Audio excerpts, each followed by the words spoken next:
26절로 42절입니다.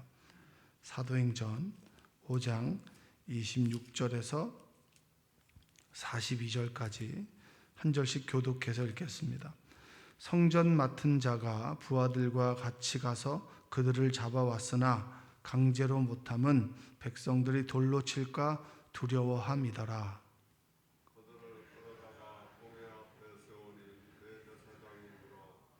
이르되 우리가 이 이름으로 사람을 가르치지 말라고 엄금하였으되 너희가 너희 가르침을 예루살렘에 가득하게 하니 이 사람의 피를 우리에게로 돌리고자 함이로다.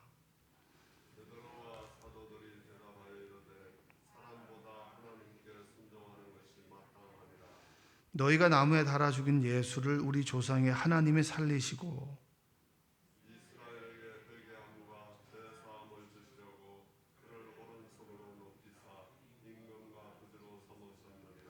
우리는 이 일의 증인이요 하나님이 자기에게 순종하는 사람들에게 주신 성령도 그러하니라 하더라.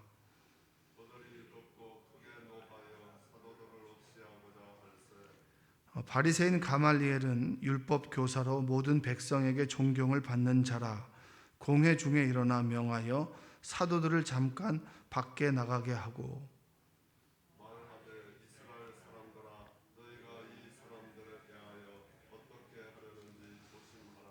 이전에 드다가 일어나 스스로 선전함에 사람이 약 400명이나 따르더니 그가 죽임을 당함에 따르던 모든 사람들이 흩어져 없어졌고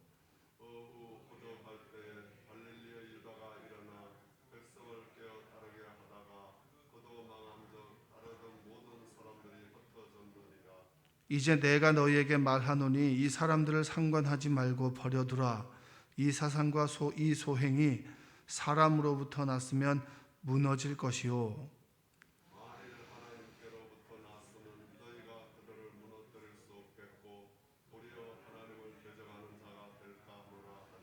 그들이 옳게 여겨 사도들을 불러들여 채찍질하며 예수의 이름으로 말하는 것을 금하고 놓으니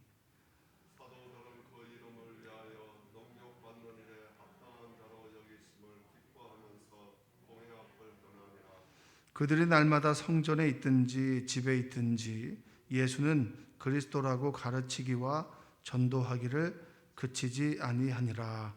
아멘. 오늘도 하나님의 은혜가 여러분의 삶 가운데 함께하기를 주님의 이름으로 축복합니다. 주객전도라고 하는 말이 있습니다. 주객전도. 주와 객이 바뀌었다. 주인과 객이 바뀌었다라고 하는 그런 말입니다. 그 신앙생활을 하다 보면 신앙의 대상이 하나님에서 다른 것으로 바뀔 때가 있습니다. 하나님을 집중하다가 어느 순간에 하나님도 집중하지만 사람을 집중할 때가 있고 어느 순간에는 하나님을 집중하기보다는 사람의 시선을 더 집중할 때가 있습니다. 내가 하는 것을 좀 알아줬으면, 그리고 다른 사람들이 나를 어떻게 볼까, 이러한 것들에 굉장히 좌우되는 그런 삶을 살아갈 수 있습니다. 우리가 살아가는 사회가 나 홀로 살아가는 사회가 아니기 때문에 사람들의 시선을 의식할 수밖에 없죠. 그러나 그것이 주가 되어버리면 우리의 신앙의 모습 또한 많이 달라지게 됩니다. 사람의 시선을 좀 의식하죠. 사람들이 나를 어떻게 볼까. 그러니까 처음에 제가 설교할 때도 그래요. 사람들의 표정을 봐요. 사람들의 표정을 보면 설교가 오늘 잘 되고 있구나. 그리고 설교가 끝나고 나면 사람들이 이제 설교에 대한 좀 좋은 피드백을 해주게 되면 그렇게 기분이 좋은 거예요. 근데 이제 그렇게 사람들의 말과 시선에 집중하다 보니까 뭔가가 공허하고 뭔가가 좀 빠진 것 같은 그런 느낌이 들 때가 많았어요. 이게 아니구나.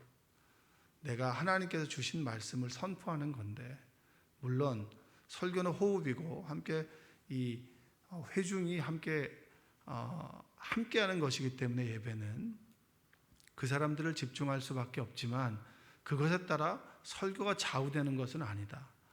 이 사람들이 이런 말 좋아하면 이런 말하고 이 사람들이 이런 말 안 좋아하면 이런 말 안 하고, 그것이 아니라 하나님께서 주시는 마음, 그리고 하나님께서 주신 말씀을 그냥 전달하자.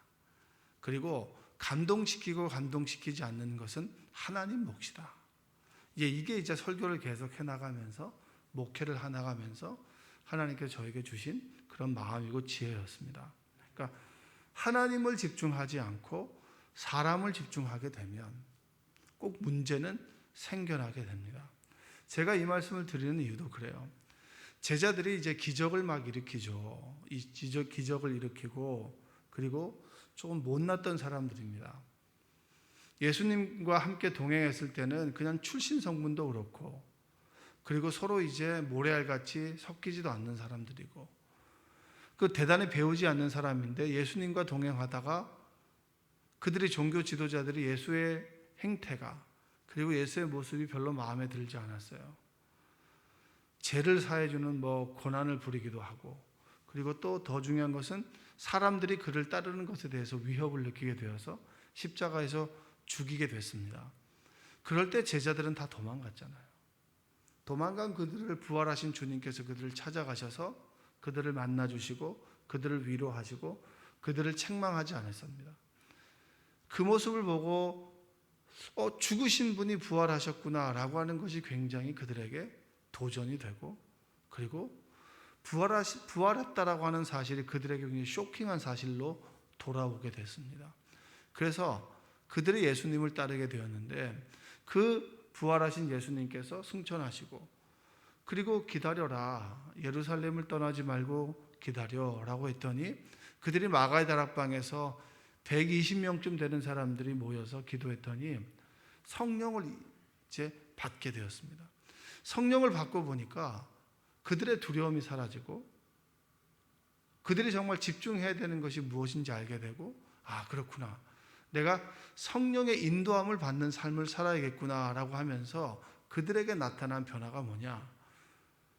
사람의 시선과 사람이 주는 힘에 대한 두려움이 아니라 진정으로 하나님을 바라보게 되고 그리고 우리의 인생과 생사화복을 주관하시는 분이 하나님이시구나라고 하는 것을 깨닫게 된 거예요. 바른 질서를 알게 된 거죠. 자, 오늘 한번 말씀을 한번 읽어볼까요? 자, 오늘 26절의 말씀을 한번 읽어보겠습니다. 5장 26절. 우리 한 목소리로 한번 읽어볼까요? 자, 시작.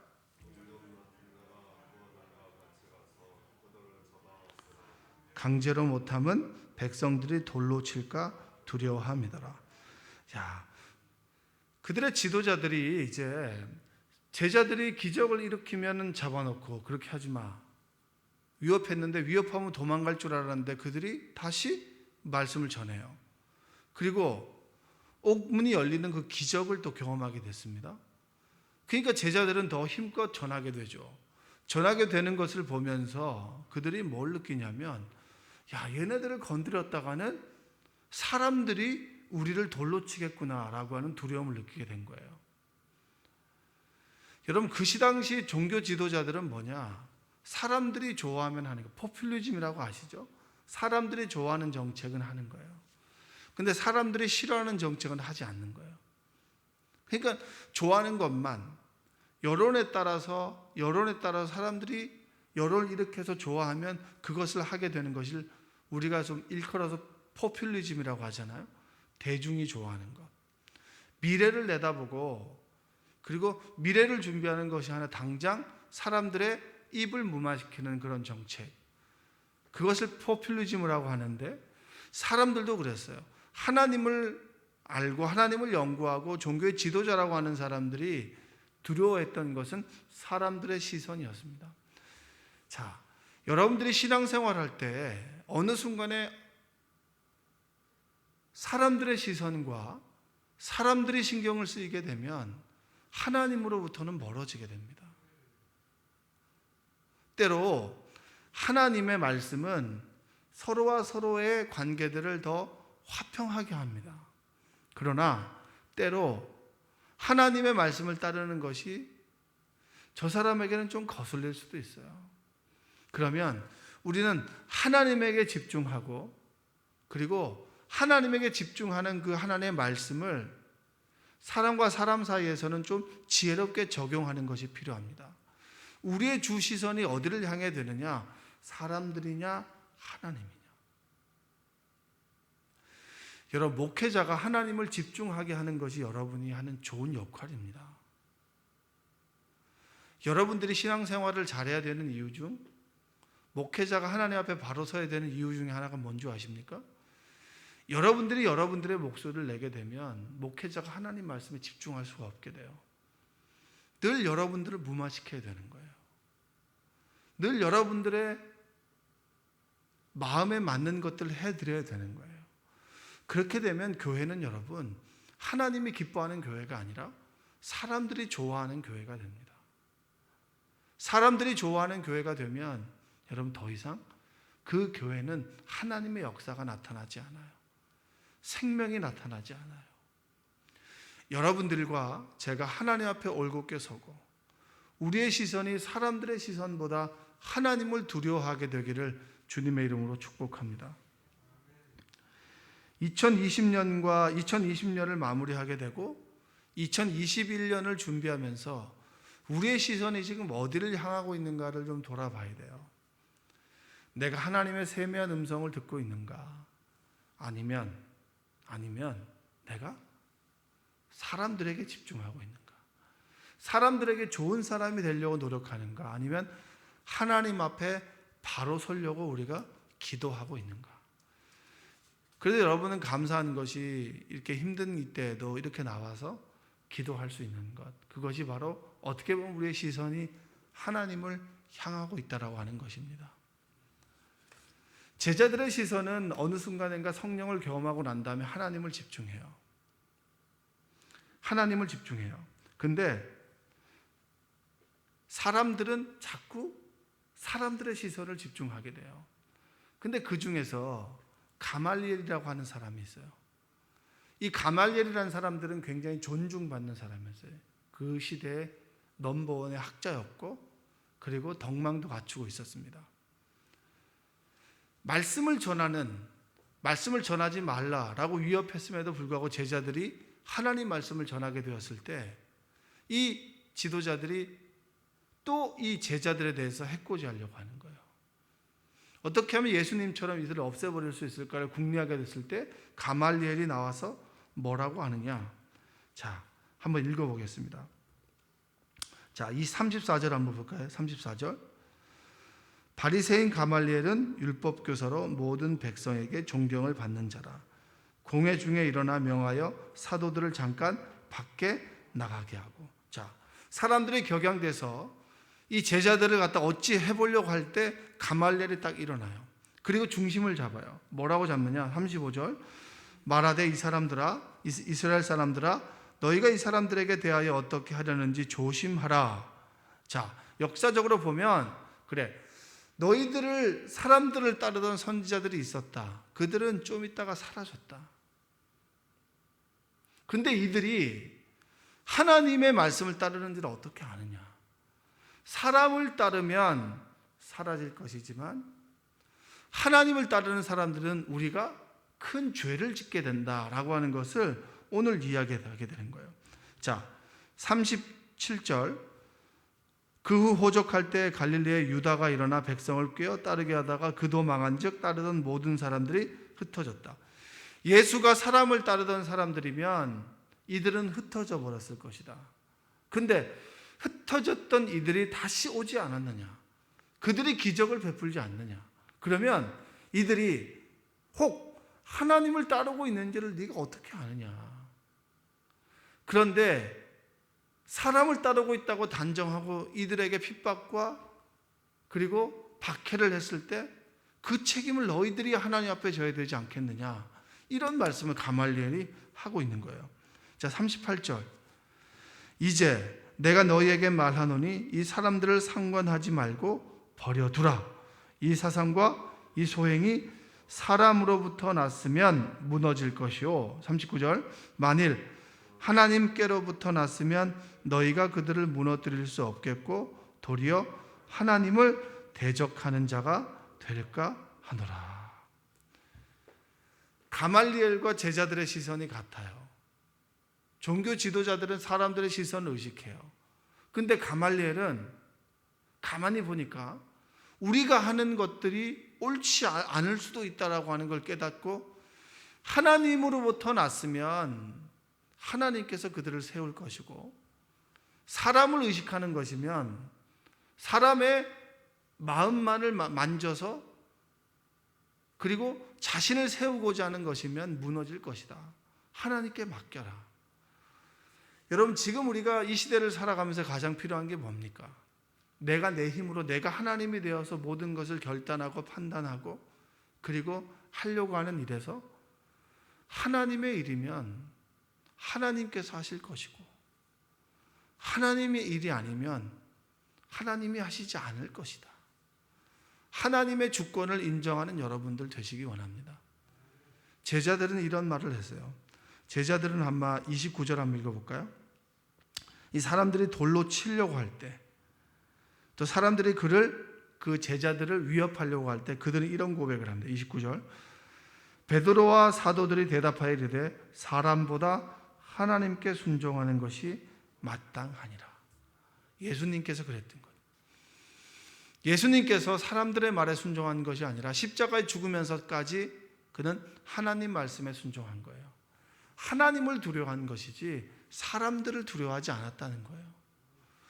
물론 사람들의 시선이 신경 쓰일 수 있고 사람들이 때로 두렵게 다가올 때가 있지만, 그러나 진정 우리의 생명을 주관하시는 분은 누구시다? 하나님이시다. 그래서 그분께 집중하는 삶이 바로 그리스도인의 삶이다. 여러분 어떠십니까? 신앙생활을 계속해 나가면서 하나님을 의지하십니까? 아니면 여러분들은 사람의 시선을 의식합니까? 내가 저 사람 때문에 정말 힘들다고 그럴 수 있죠. 저 사람 때문에 힘들 수는 있지만 저 사람 때문에 사명을 포기하는 일은 없어야죠. 내가 저 사람 때문에 참 힘들다. 저 사람 때문에 힘들지만 우리가 신앙을 포기하는 일은 없어야죠. 사람들의 시선 때문에 예배를, 기도를, 찬송을 포기하는 일은 없어야죠. 내 삶의 중심이 사람들의 시선이 되면 안 되잖아요. 하나님에 집중하게 될 때 하나님 주신 마음으로 사람을 대해야 되는 것이지, 내가 사람에게 좀 마음을 얻고자 하다 보면 사람도 잃어버리고 하나님도 잃어버립니다. 그것은 더 이상 교회가 될 수 없어요. 그냥 일반적인 집단과 조직과 회사죠. 여러분들이 지금 누구를 의식하고 있느냐를 좀 집중하는 여러분들 되시기 바랍니다. 제자들은 끊임없는 위협과 그리고 끊임없는 그런 죽음의 공포 앞에서, 두려움 앞에서 어느 순간인가 길을 찾게 됐어요. 그래, 나를 죽이고 살리시는 권한은 하나님께 있다. 사람들이 나를 위협하지만 진정으로 두려워해야 될 대상은 그 사람 너머에 계신 하나님이시다. 할렐루야. 여러분들이 진정 하나님을 의지하는 여러분들 되시기 바랍니다. 사람들은, 종교적 지도자들은 제자들을 죽이기를 원했고요. 그리고 제자들은 그들의 죽이기 위한 공포 앞에서 그들은 하나님께 집중하다 보니까 그들의 삶의 태도가 달라요. 그들이 뭘 했느냐? 그렇게 하지 마. 너 그들을 그렇게 하면 가만두지 않겠어라는 위협 앞에서 그들은 하나님 말씀을 가르치기와 전도하기를 그치지 않았습니다. 자, 한번 읽어볼까요? 42절 시작. 그들이 날마다 성전에 있든지 집에 있든지 예수는 그리스도라고 가르치기를, 전도하기를 그치지 아니하니라. 상황을 보고 그리고 세상을 보며 그들은 살아가지 않았습니다. 세상 속에 있었지만 하나님의 말씀을 따랐습니다. 하나님께 집중하는 그런 시선과 그리고 그들은 정말 하나님을 바라보며 살아가는 삶을 살았습니다. 그러니까 하지 마, 못해, 그렇게 하면 안 돼, 너 가만두지 않아 라고 하는 사람의 입술에 집중하는 것이 아니라 나와 함께 계시는 하나님의 그 말씀에 집중하게 됐을 때 그들이 했던 일은 뭐죠? 기쁨인 거예요. 그래, 하나님을 기쁘게 하고 하나님께 집중했더니 하나님의 기쁨이 나에게, 그 기쁨으로 그들이 했던 것은 말씀을 가르치고. 여러분, 예수님을 믿으십시오. 예수님을 믿으십시오. 제가 남자들은 주로 보면 한 달에 한 번씩 머리를 깎는 것 같아요. 제가 미용실에 가거든요. 그러면 이게 이제 계속, 남자들은 그래요. 잘 깎아도 한 달에 한 번이고 못 깎아도 한 달에 한 번이에요. 그래서 그냥 웬만하면 그냥 다녀요, 남자들은. 저도 그래요. 옆 사람이 잘 깎는다 그래도 그 사람이 의리가 있지, 어떻게 그냥 뭐 오늘은 이곳 내일은 저곳 어떻게 가요. 그래서 그 사람한테만 쭉 깎는단 말이에요. 그러니까 참 젊은, 조금 어리죠. 20대 한 중반 조금 넘은, 그래서 지방에서 올라와서 열심히 사는 사람이에요. 그럼 한참 막 얘기를 해요. 막 얘기를 하다가 막 제가 농담도 하고 이러다가 결론은 교회를 다녀야 된다고. 그래서 하나님을 믿어야 된다고. 이게 내 마음이거든요. 그래서 하나님을 믿어야 된다. 근데 이제 거의 한 1년쯤 다니다 보니까 이제 좀 친해지잖아요. 친해지게 되니까 이제 그 말을 좀 듣는 것 같아요. 그래서 교회를 다녀야 된다고. 생명나무 교회 유튜브 예배를 드려라. 자기가 주일날은 일을 한다는 거야. 요즘은 교회 올 필요 없다. 어차피 교회 오기 힘드니까 영상 예배를 드려라. 그 다음 달에 갔더니 그걸 들었는데 도저히 무슨 말인지 모르겠어. 그러면 그걸 듣지 말아라. 무조건 예배도 재밌어야 된다. 그러면 연예인들의 간증을 좀 들어라. 연예인들의 간증을 듣다 보면은 또 이렇게 하나님이 살아계신 걸 알 수 있잖아요. 자꾸 듣다 보면은 이제 예배도 가게 되니까, 단계가 있으니까. 제가 미용실에 가서 예수님을 이야기하는 이유는 제가 좋아서요. 이번에 이제 장례 예배를 드리는데 어느 집사님의 가족이 3대가 믿어요. 그러니까 3대 자녀들까지 하니까 4대가 믿는 거예요. 여러분, 지금 4대가 믿는다라고 하는 건 2020년이니까요. 한 세대를 40년으로 나눠봐도 어떻게 되는 거예요? 거의 160년이잖아요. 1900년 초기나 1800년 거의 말기 정도부터 믿었다는 거예요. 선조는 선교사와 함께 신앙생활을 했던 집안인 거예요. 가족이 많아요. 6명, 2남 4녀? 근데 그 온 가족이 다 예수를 믿는 거예요. 예배를 드리는데 큰형님이 다 들어와라 이랬더니 갑자기 우르르 들어와가지고 가득 왔는데 웬만한 교회보다 더 많아요. 장례 예식 마지막 부분에 제가 꼭 하는 게 있어요. 어떻게 보면 이게 출관이죠. 출관. 관이 마지막에 있는데요. 이제 내 손을 떠나는 때. 부모님이 그래도 시신에도 가장 가까이 있는 순간이 장례 예배인데, 그러면 어머니의 사진을 보면서 여러분 한마디 하십시오. 그 큰형님이 정말 눈물을 흘리면서 어머니 너무 감사하다고. 어머니가 예수를 믿었기 때문에 내가 예수를 믿게 됐다. 그분은 장로님이신 것 같아요. 그 말을 하는데 제가 얼마나 감동이 되는지 몰라요. 부모와 자식에게 예수 그리스도를 가르쳐주고 신앙생활을 하게 해줬다. 여러분, 그것만큼 큰 선물이 어디 있겠습니까? 그 선물을 받은 우리가 세상을 살아가면서 하나님께 집중하지 않고 사람에게 집중하고 사람을 기뻐하기 위해서 예수님의 말씀을 저버리게 된다면 주객이 바뀌어버리고, 주객이 바뀐 삶이 예수를 십자가에 못 박는 삶이 될 수 있어요.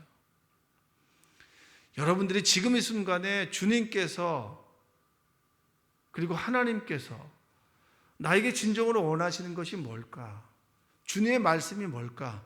그 말씀에 집중하고, 그리고 주님의 시선을 늘 쫓아 살아가고, 사람들에게 집중하기보다 하나님께 집중하는 여러분들 되시기를 주님의 이름으로 축복합니다.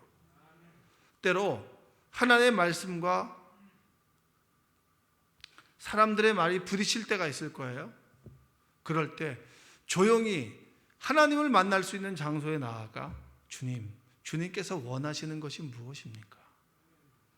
내가 정말 사람을 기쁘게 하는 것을 원하십니까? 하나님을 기쁘게 하는 걸 원하십니까? 내가 하나님을 택하면 하나님께서 그 사람의 마음을 만져주세요. 근데 우리는 자꾸 내가 하나님이 되어서 그 사람의 마음을 만지려고 그래요. 여러분들의 시선과 중심이 하나님의 주권, 하나님의 인도하심, 하나님과 함께하심, 하나님께서 내 생사화복을 주관하신다라고 하는 것을 믿고 오늘도 주님께 집중하며 살아가는 여러분 되시기를 주님의 이름으로 축복합니다. 아울러서 기도를 부탁드리는 것은 이제 이번 주 금요일부터 위례 3블럭 우리가 전도를 좀 하려고 합니다. 어떻게 보면 전도하기가 좀 어렵죠. 사람들의 거부 반응이 있을 수 있어요. 그러나 우리가 위생 철저히 하고 그들을 위해서 기도하면서 필요한 선물도 좀 나눠주고 생명나무교회를 소개하면 그런 우리의 삶을 보시고 하나님께 사람들을 보내주시지 않겠어요? 근데 사람들의 시선에 신경 쓰면서 그래 안 돼 우리가 결론 내리고 하지 않는다면 우리가 씨앗을 뿌리지 않는데 어떻게 열매를 거둘 수 있을까요? 여러분 위례 3블럭 전도가 25일부터 시작이 됩니다. 그냥 가정 이사하는 가정에 방문해서 안녕 인사하고 선물 드리고 그리고 마음속으로 기도하고 나오는 거예요. 씨앗을 뿌리고 열매를 거둘 수 있도록 여러분들 많은 기도를 부탁을 드리겠습니다. 우리가 예수님을 만났듯이 신앙을 쉬고 있는 사람들, 이사 오면서 어느 교회를 가야 될까 고민하는 그 사람들에게 교회를 소개해주고 함께 신앙생활을 한다면 얼마나 하나님께서 기뻐하시겠어요?